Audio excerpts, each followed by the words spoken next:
그렇게 많은 사랑을 말하고 사랑을 노래하고 사랑을 주제로 드라마를 만들어내어도 사람의 마음의 만족은 주어지지 않습니다. 왜 그럴까? 그것은 우리가 죄로 인해서 수고하고 무거운 짐진 인생이기 때문입니다.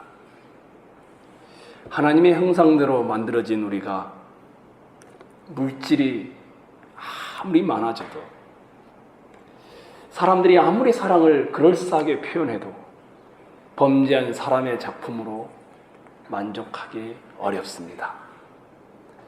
하나님만이 우리에게 만족과 답을 주시기에 하나님 앞에 가기 전까지는 절대 만족이 있지 않습니다.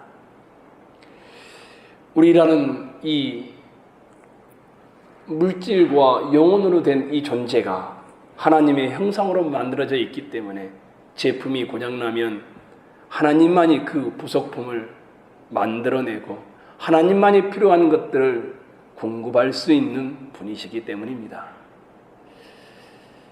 그런데 사람들이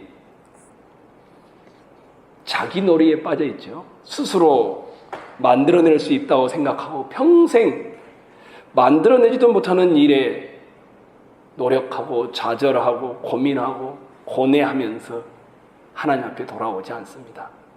이게 교만이며 동시에 무거운 짐을 지고 있는 모든 인생들의 모습입니다. 그래서 우리 주님이 수고하고 무거운 짐진 자들아 다 내게로 오라 내가 너희를 쉬게 하리라 이렇게 초청을 하신 것이었습니다. 오늘은 여러분과 이 28절, 29절, 30절을 가지고 아마 조금 더 집중하지 않으면 어려울 수도 있는 내용을 잠시 고민해 보려고 합니다. 29절을 한번 봐보십시오. 수고하고 무거운 짐진 자들아 다 내게로 오라 내가 너희를 쉬게 하리라. 그러고 나서 29절이 주어지죠. 여러분이 한번 읽겠습니다.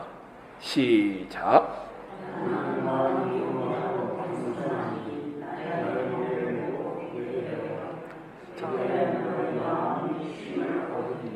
자, 이제 안 보고도 암송할 수 있겠죠? 한번 하늘 보고 한번 암송해 볼까요? 28절, 29절. 시작. 수고하고 무거운 짐진 자들아 다 내게로 오라 내가 너희를 쉬게 하리라. 나는 마음이 온유하고 겸손하니 나의 멍에를 메고 내게 배우라. 그리하면 너희가 쉼을 얻으리니.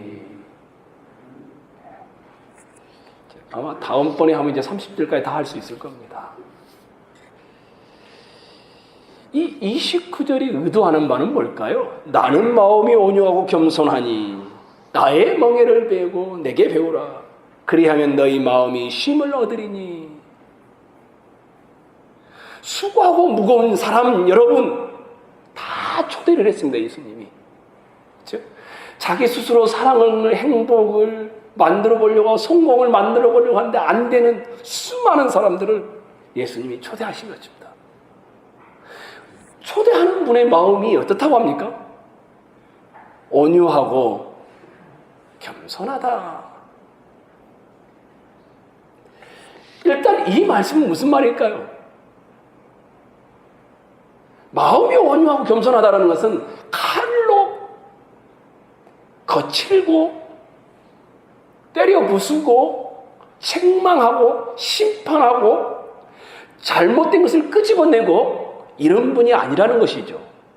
그렇죠? 수고하고 무거운 사람들 오십시오 해놓고는 너 왜 그렇게밖에 못 살았어? 이렇게 하는 게 아니라는 거죠. 나는 마음이 온유하고 겸손하니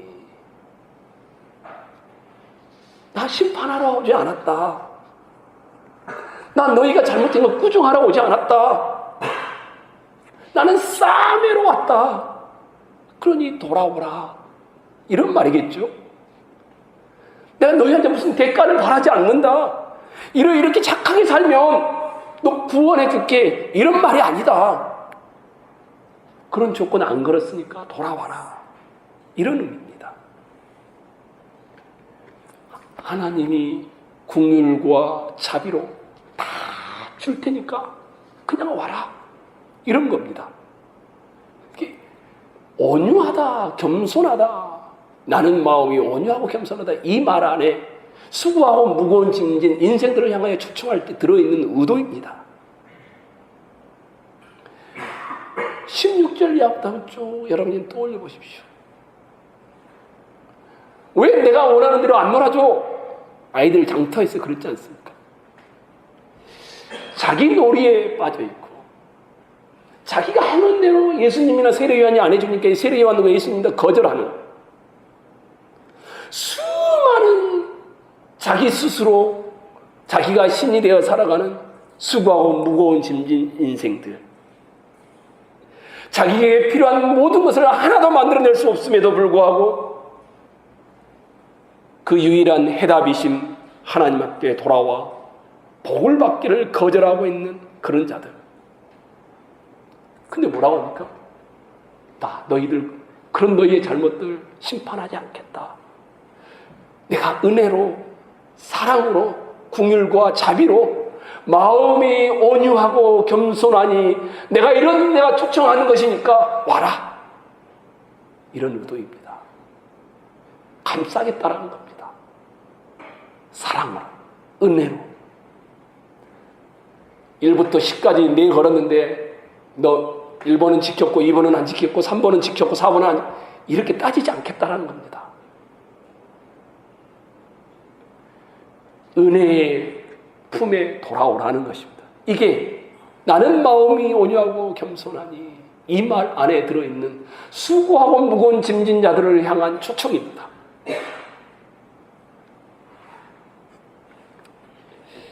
성도 여러분, 이 은혜의 복음을 맛본 사람만이 다른 사람을 진짜 긍휼히 여길 수 있습니다.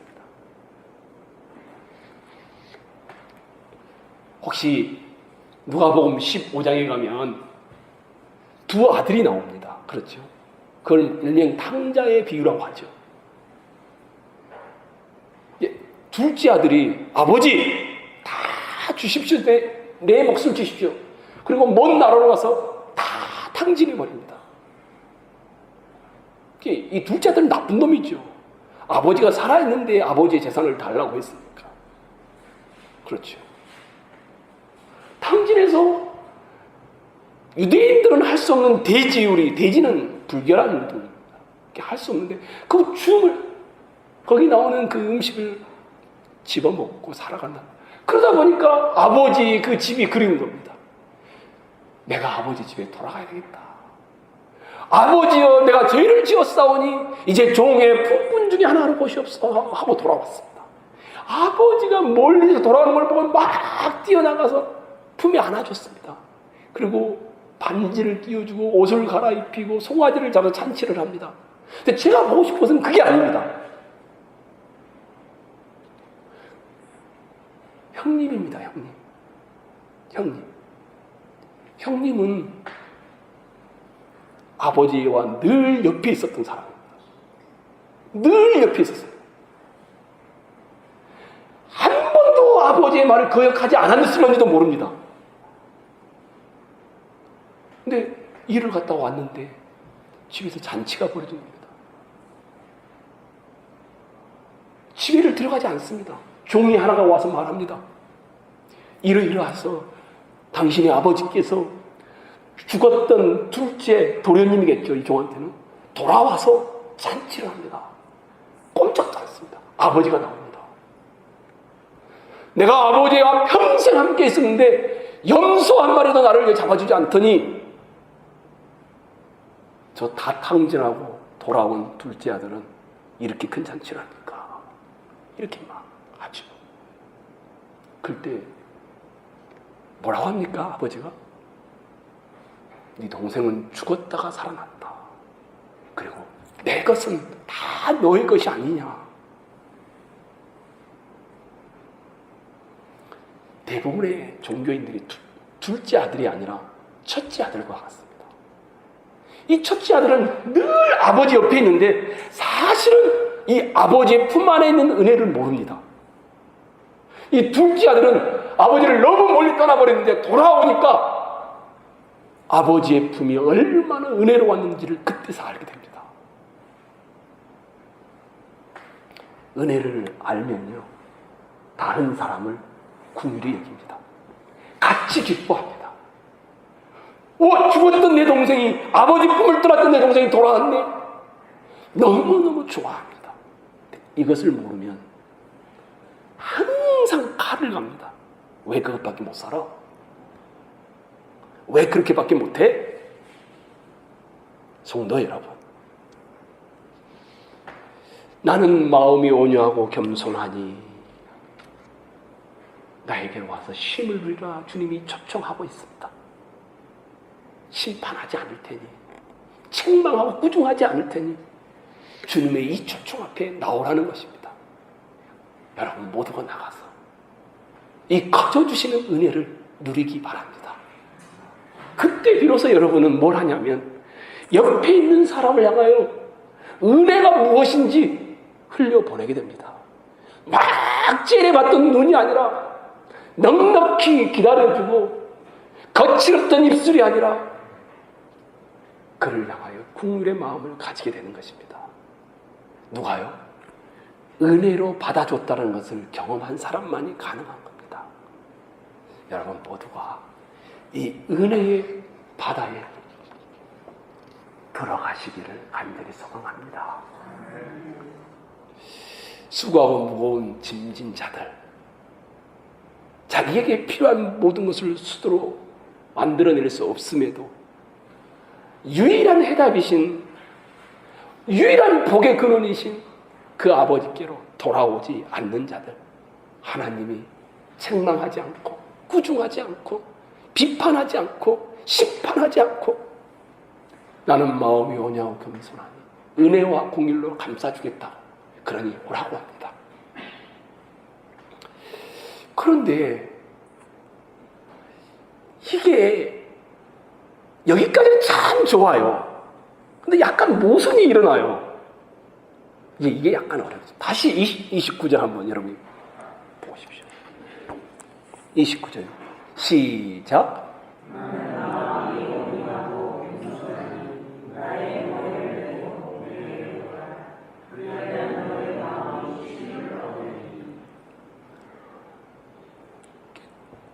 돌아와라. 전혀 심판하지 않겠다. 조건도 내걸지 않겠다. 내가 다 준비했으니 그냥 오기만 하면 된다. 그런데 나의 멍에를 메고 내게 배우라. 이렇게 돼 있어요. 마치 무슨 조건처럼 보이지 않습니까? 멍에는 뭡니까? 혹시 기억나십니까? 우리 박영구 집사님 시골에서 사셨고 또 시골에 사신 분들 다 아시죠?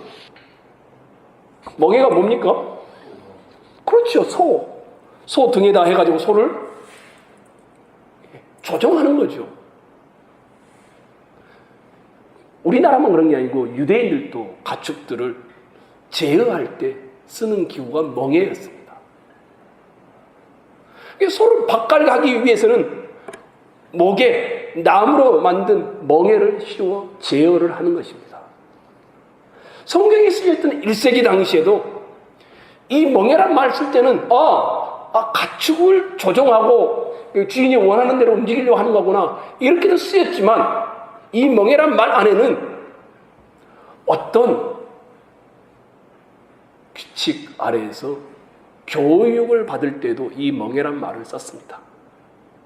예를 들면 이런 겁니다. 권투를 하려면 반드시 해야 되는 게 하나 있습니다.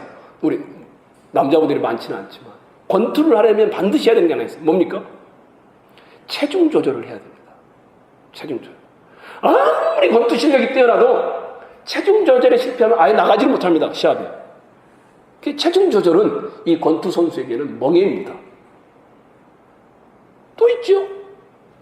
달리기 하는 사람은 뭘 절대로 하면 안 됩니까? 달리기 선수는 담배를 피우면 안 됩니다. 왜냐하면 이 폐를 가지고 하기 때문에.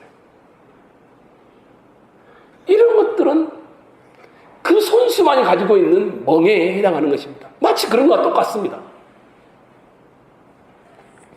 예수님 당시에 나의 멍에를 메라. 이 말의 의미는 너네 이제 이 마음이 오냐고 겸손한 은혜로운 나에게 와서 아무 조건 없이 받아줄 테니 와라 해놓고는 멍에를 메라. 이 말의 의미는 이제부터는 나의 다스림을 받아라. 너 스스로 놀았던 놀이를 그만두라.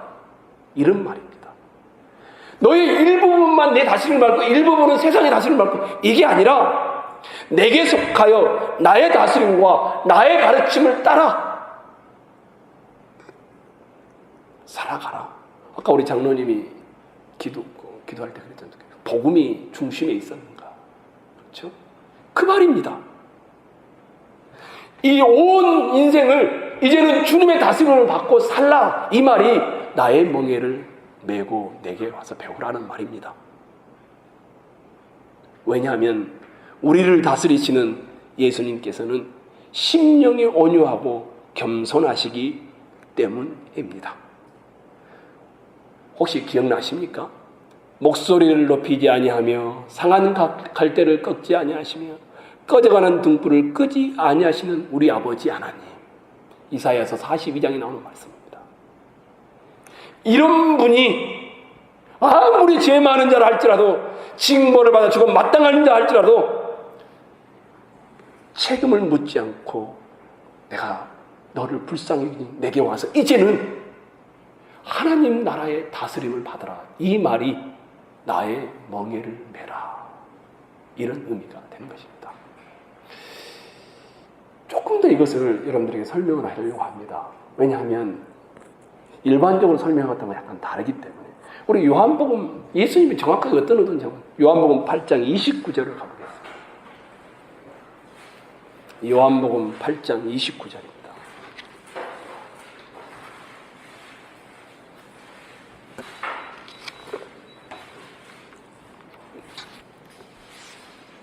요한복음 8장 29절. 지금 나의 멍에를 메라 이 말을 설명하고 있는 겁니다.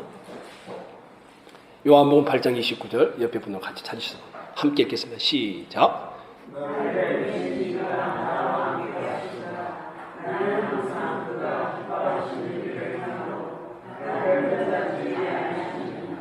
이게 무슨 말입니까? 예수님이 지금 하시는 모든 일은 뭡니까? 항상 누구를 기쁘게 하는 일이었습니까? 아버지 하나님을, 그분의 뜻을 이루는 일이었고 그 아버지의 생각, 아버지의 행동 분리돼 본 적이 없다라는 겁니다. 이 말입니다. 요한복음 8장 29절은. 지금 예수님이 여러분과 저에게 지신 나의 멍에를 메라 이 말이 무슨 말이냐면 이제는 이 주님과 분리돼서 살지 말라. 이런 의미입니다. 조금 더 살펴보겠습니다. 요한복음 6장 38절 39절입니다.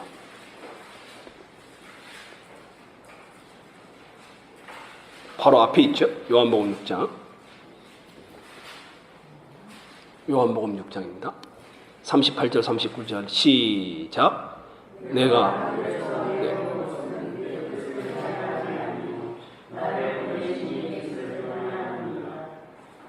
나를 보내신 이의 뜻은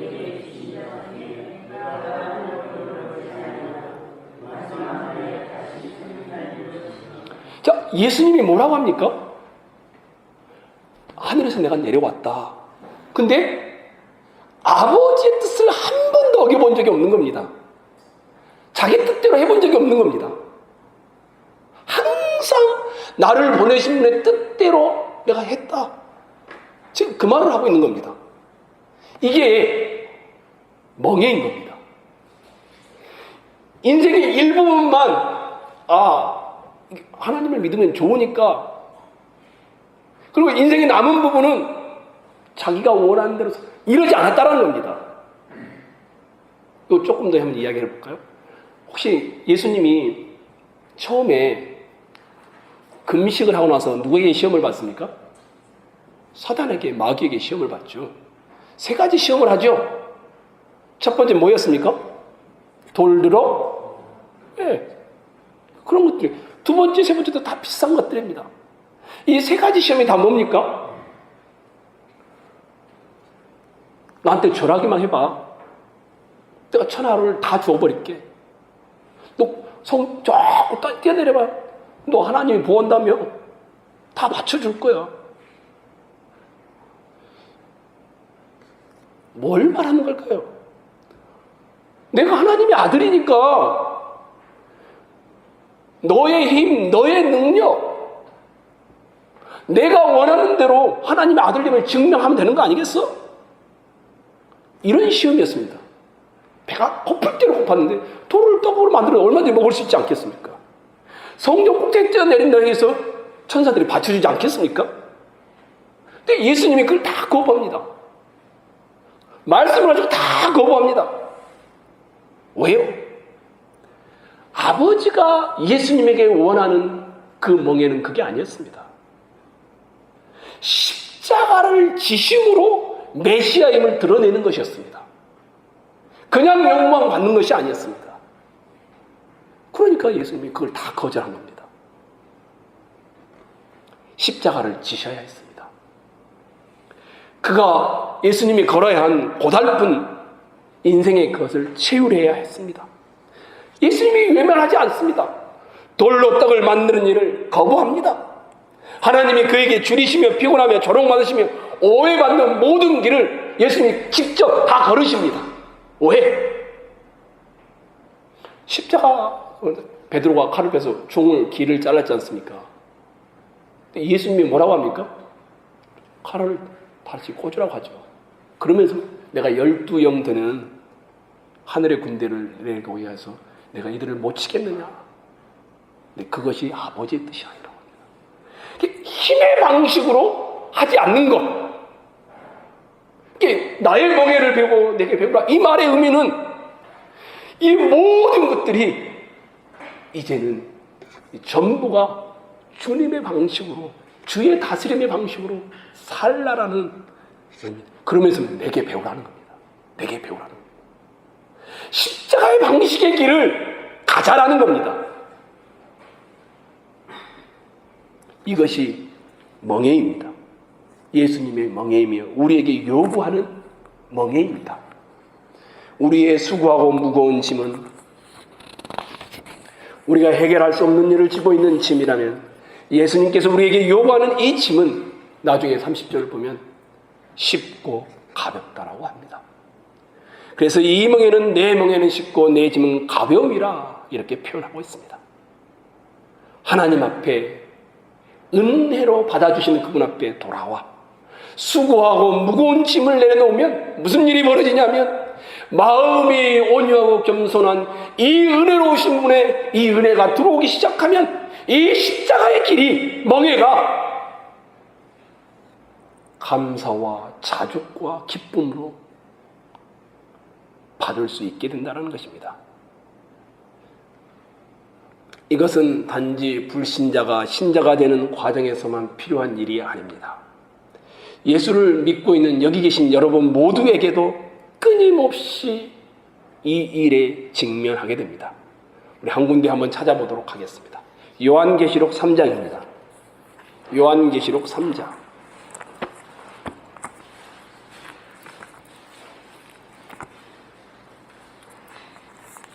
신약성경 제일 마지막에 있죠. 요한계시록 3장 20절입니다.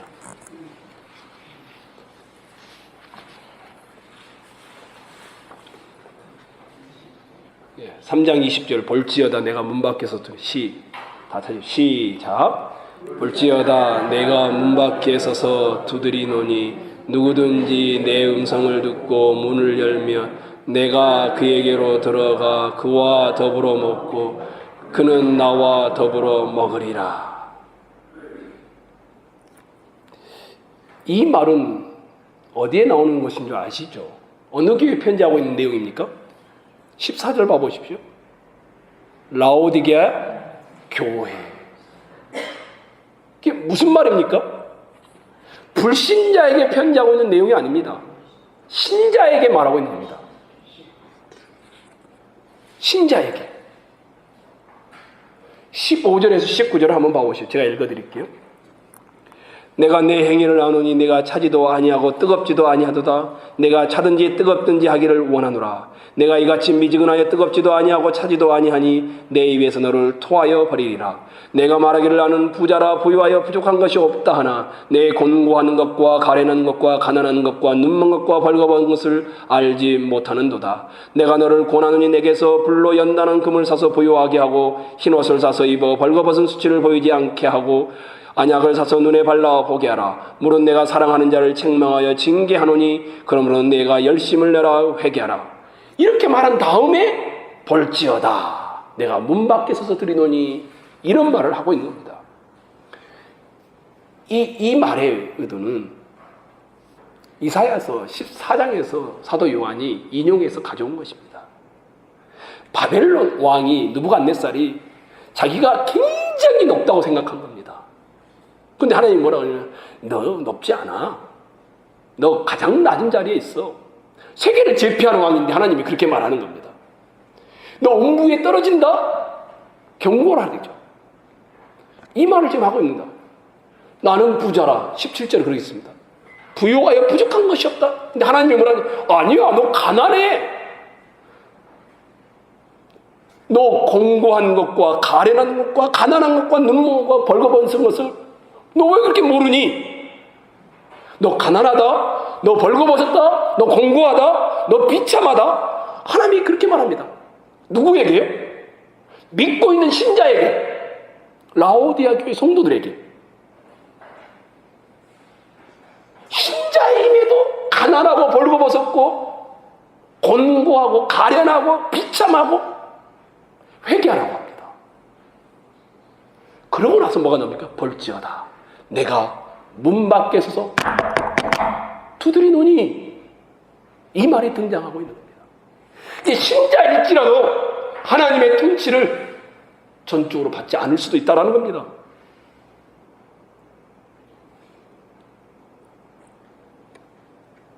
하나님만이 내게 답이고 내 모든 것을 채울 수 있고 내 영혼에 만족을 줄 수 있다는 것을 순간 잃어버리고 주님을 문 밖에, 영혼의 문 밖에 모셔놓고 자기가 하고 싶은 대로 할 수 있다는 겁니다. 주님이 자기 인생의 도구는 될 수 있는데 내 인생의 방향이고 내 인생의 목표고 내 인생의 내용으로 채워지지 않을 수 있다는 겁니다. 하나님 도와주십시오. 나 성공하고 싶구나. 보조수단이 될 수 있습니다. 하나님이. 그런데 자기 영혼의 전부가 주님으로 채우지 않습니다. 인생의 방향도 살아가는 이유도 주님이 아닐 수 있습니다.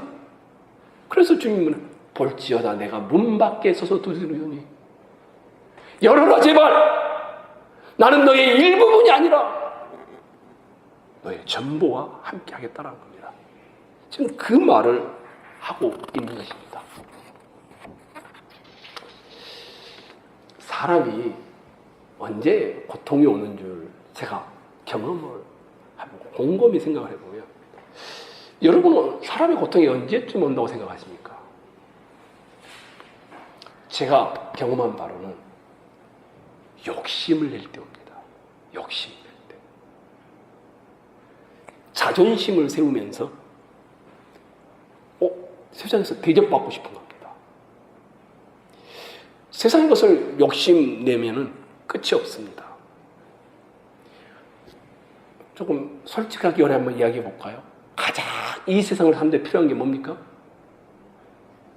돈입니다. 돈이 있으면 못 살 것이 하나도 없습니다. 그런데 돈으로 못 사는 게 있죠? 영적인 것은 하나도 살 수 없습니다. 돈으로 행복을 못 삽니다. 돈으로 사랑 못 삽니다. 생명이나 진리나 영혼도 살 수 없습니다. 근데 우리는 벌써 세뇌당했습니다. 돈으로 뭐든지 살 것 같고 무엇이든지 다 될 것 같습니다. 돈을 가지면 가질수록 이상합니다. 참 부족하다고 느낍니다. 1억이 생기면 만족할 것 같죠. 그때부터 10억같이 할 일이 생깁니다. 10억이 생기면 괜찮을 것 같죠? 100억같이 할 일을 또 찾게 돼 있습니다.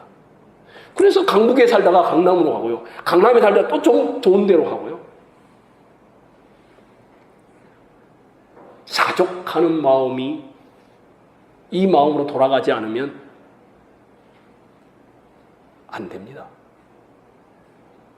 여기 그런 데서 욕심이 우리에게 고통을 가져다 주는 것입니다. 자족한다는 건 뭡니까? 지금 내 현실에 내가 지금 필요한 것들 먹고 살 만큼 있으면 이걸로 족하다는 겁니다. 돈이 얼마나 있으면 됩니까? 지금 내 현실 이만큼만 있으면 딱 되는 겁니다. 이게 자족하는 마음입니다. 더 이상 가지면 좋을 것 같습니까? 갈등과 죄된 욕심을 우리도 모르게 자극합니다. 하나님 나라를 위해서 아닙니다.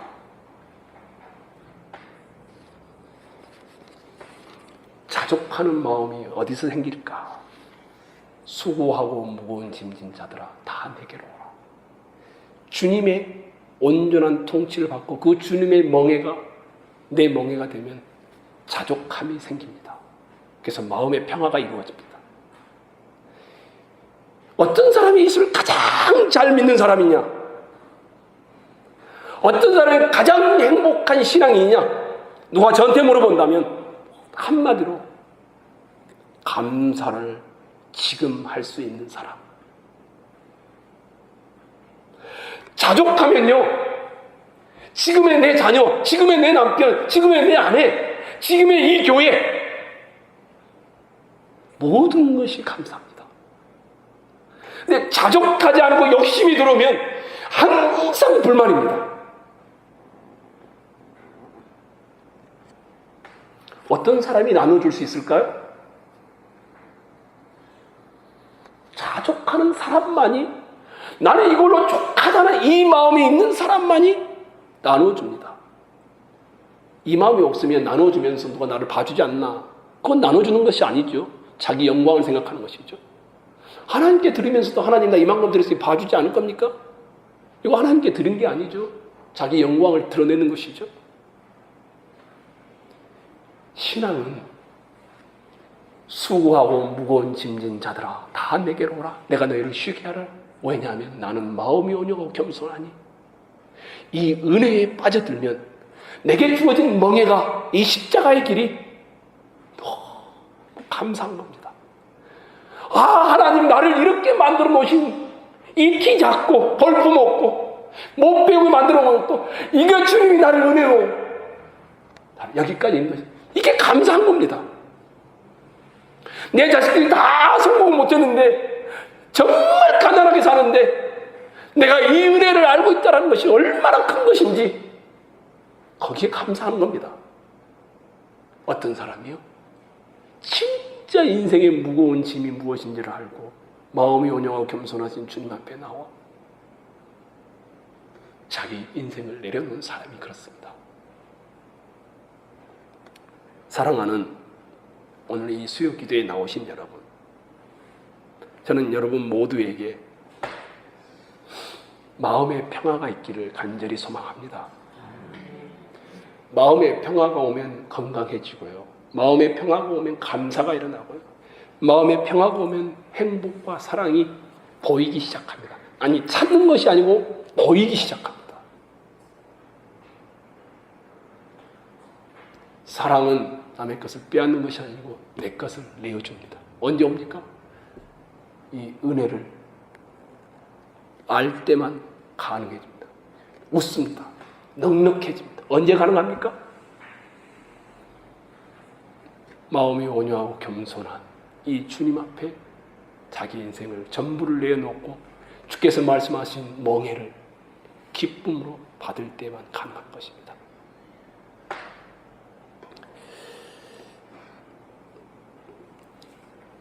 한 가지만 더 잠시 살피고 오늘 말씀을 마치겠습니다. 예수님이 28절에 초청하죠. 한번 우리 28절 다시 한번 암송해 볼까요? 보지 마시고 시작. 수고하고 무거운 짐진 자들아 다 내게로 오라. 내가 너희를 쉬게 하리라. 초청했죠. 29절 한번 여기 나는 시작. 나는 마음이 온유하고 겸손하니 나의 멍에를 메고 내게 배우라. 그리하면 너희 마음이 쉼을 얻으리니. 자, 또 하나 굉장히 제가 본문을 보면서 아니 내 이 환경에서 일어나는 수많은 고통들 초대를 하셨잖아요. 수고하고 무거운 짐진 자들아. 그런데 예수님 정말 내 짐을 다 져주십시오. 예수님이 29절에 짐을 져준다는 말이 없습니다. 문제를 해결해 준다는 말이 없습니다. 제가 보고 싶은 건 이겁니다. 내가 너 대신에 해줄게. 그런 말이 없고 무슨 말이 있냐면 마음이 뭐 한다고요? 쉼을 얻으리니. 이렇게 되어 있습니다. 나는 마음이 온유하고 겸손하니 나의 명예를 메고 내게 배우라. 그리하면 너희 마음이 쉼을 얻으리니. 수고하고 무거운 28절에 수많은 인생의 무거운 짐을 가지고 있는데 내가 다 받아줄게, 내가 대신 줄게. 우린 이렇게 생각하지 않습니까?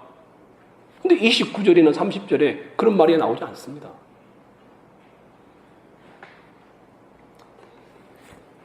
사랑하는 서가, 그래, 짐을 벗어놓아. 내가 대신 져줄게. 약속이 없습니다. 너 이제 나한테 왔으니까 내가 너 물질로 축복해줄게.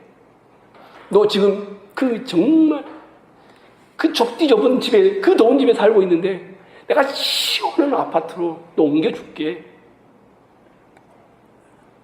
환경이 개선된다든지 고통이 감해진다든지 이런 말이 없습니다. 수고하고 무거운 짐진 자들아. 그러고 나는 그 다음에 마음의 쉼을 주겠다. 이렇게 말하고 있습니다. 마음의 쉼. 예수님은 여러분과 저를 초청하여 수고하고 무거운 짐진 인생들을 쉬게 하는데 환경을 바꿔주는 것이 아니고 물질의 복을 주는 것이 아니고 성공을 주는 물리적인 문제가 아니라 마음의 쉼에 관한 이야기를 하고 있다는 겁니다. 그리하면 너희 마음이 쉼을 얻으리니. 수고하고 무거운 짐은 실제적이고 외형적이고 물리적인 차원에서 무거운 문제가 아닐 것입니다. 우리 박영일 집사님 혹시 지게 접으셨죠? 접으셨나요? 시골에 계실 때? 지게. 접었죠? 저도 접었습니다. 이 짐을 큰 짐을 이 균형을 맞춰야만이 걸음을 걸어서 갖다 놓을 수 있습니다.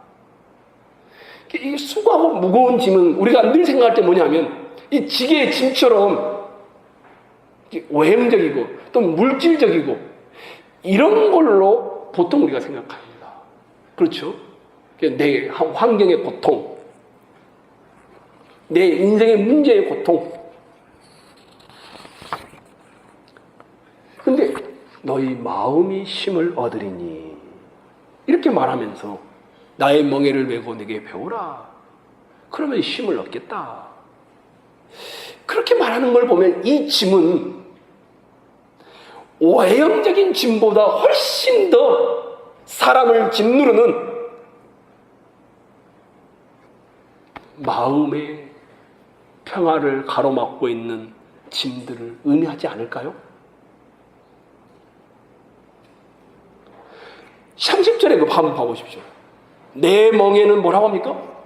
쉽고 내 짐은 가볍기 때문에 내 멍에를 메면 너희가 마음에 쉽고. 주님이 주시는 짐, 멍에는 쉽고 주님이 주시는 짐은 가볍기 때문에 너희가 주님의 멍에를 매면 마음에 힘을 얻는다. 이렇게 볼 수 있겠죠. 예수님의 짐 멍에는 십자가라는 것을 우리가 이미 살폈죠. 십자가는 예수님께서 우리를 구원하기 위하여 우리의 죄의 짐을 지신 자리입니다. 예수님이 생명으로 우리를 구속하신 장소입니다. 근데 아시죠? 예수님이 얼마나 고통스러웠는지, 짐이 무거웠는지. 뭐라고 합니까? 엘리 엘리 라바 사박다니. 뭡니까? 나의 하나님 나의 하나님 어찌하여 나를 버리셨나이까. 그렇게 무거운 짐이었습니다. 이 십자가 실제로 얼마나 무거운데 혼자 못 지고 갑니다. 지고 가다가 넘어져 버립니다. 그래서 누가 져줍니까? 쿠레네 사람 시몬이 대신 짐을 져줍니다. 물리적으로 뿐만 아니라 심적으로도 너무너무 무거웠던 짐이었습니다. 고통스러웠던 짐이었습니다. 그런데 예수님이 내 멍에는 쉽고 내 짐은 가볍다. 이렇게 말하고 있습니다. 나는 마음이 온유하고 겸손하기 때문이다.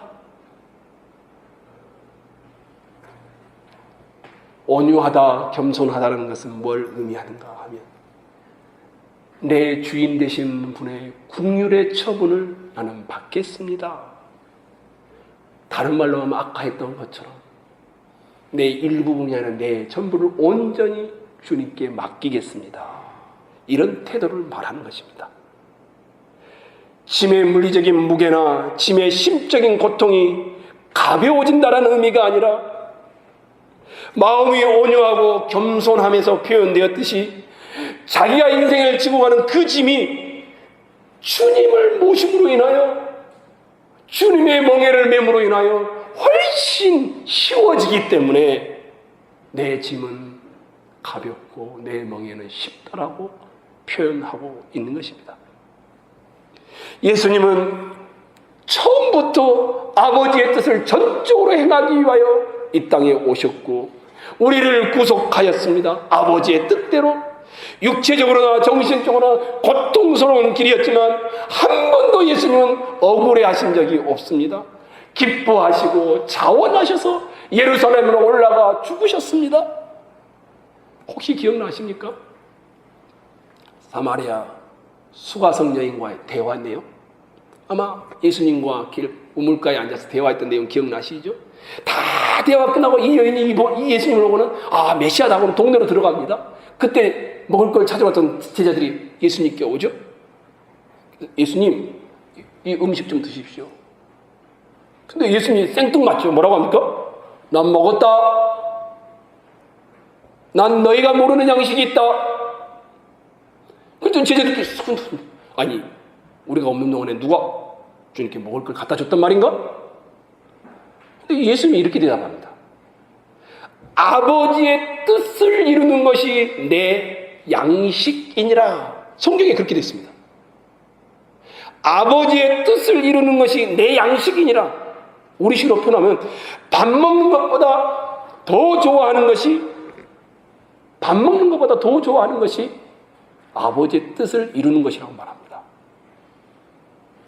예수님이 사는 재미는 아버지의 뜻을 이루는 겁니다. 예수님이 존재하는 이유, 그의 기쁨도 아버지의 뜻을 이루는 것입니다. 그 십자가가 억지가 아니거든요. 왜요? 그것이 가장 그분의 인생의 목적이셨고 자원하여 오셨던 것이기 때문입니다. 나는 마음이 온유하고 겸손하기 때문에 나는 내 멍에가 쉽고 내 짐은 가볍다. 이렇게 말씀하고 있는 것입니다. 너희 수고하고 무거운 짐진 자들은 누구입니까? 억울해하는 자들입니다. 억울해서는 안 되는데 분노하고 억울해합니다. 그런 자들을 예수님이 초청하셨습니다. 수고하고 무거운 짐진 자들아 다 내게로 오라. 그러면 어떻게 하면 우리가 이 억울함에서 피할 수 있을까요? 우리 모두는 다 억울해합니다. 왜 나를 이렇게밖에 안 두셨습니까? 예수 믿는 내가 왜 이렇게밖에 못 삽니까? 예수 믿어서 남들처럼 돈벼락을 맞지는 못할지라도 최소한 굶지 않고는 살게 해주셔야 되지 않겠습니까? 이런 대표적인 사람이 욥과 같은 사람입니다. 하나님을 향하여 내가 뭘 잘못했는데 이렇게밖에 안 됩니까? 욥이 늘 그랬던 사람입니다. 예수님이 멍에와 짐을 말씀하십니다. 내 멍에는 쉽고 내 짐은 가벼움이라. 성도 여러분, 저는 여러분에게 한 가지만 말씀을 드리려고 합니다. 주님께로 오셔서 주님을 만나면 무슨 일이 벌어질까? 한 가지입니다. 마음의 쉼을 누리게 되어 있습니다. 마음의 쉼을. 왜냐하면 짐이 가벼워지는 것이 아닙니다. 지고 있는 물리적인 짐과 정신적인 짐과 마음의 고통이 여전합니다. 근데 이 주님을 만남으로 그 짐을 이제는 가볍게 지게 되어지는 겁니다. 그 주님이 주신 멍에가, 그 주님이 주신 그 짐이 가벼워지고 쉬워지는 이 경험을 하게 되어집니다. 그래서 나는 포기하고 말 거야. 주저앉지 않습니다. 다시 일어나서 내게 주어진 이 십자가의 길을 웃으면서 걸어갑니다. 다시 일어나서 내가 가야 할 길이라면 그 길을 주님이 부르실 때까지 가는 사람이 되는 겁니다. 이게 오늘 본문이 우리에게 보여주고 있는 내용들입니다. 오늘 이 수요 기도에 나오신 여러분 모두가 저는 이 마음의 평화가 찾아오므로 인생의 무게들이 가벼워지지 않을지라도 주님과 함께함으로 인생의 모든 것들이 가벼움으로 여러분에게 다가와 실패하고 포기하고 숨어버렸던 것이 아니라 당당하게 다시 싸우면서 걸어가는 여러분 모두가 되기를 주의 이름으로 축원합니다.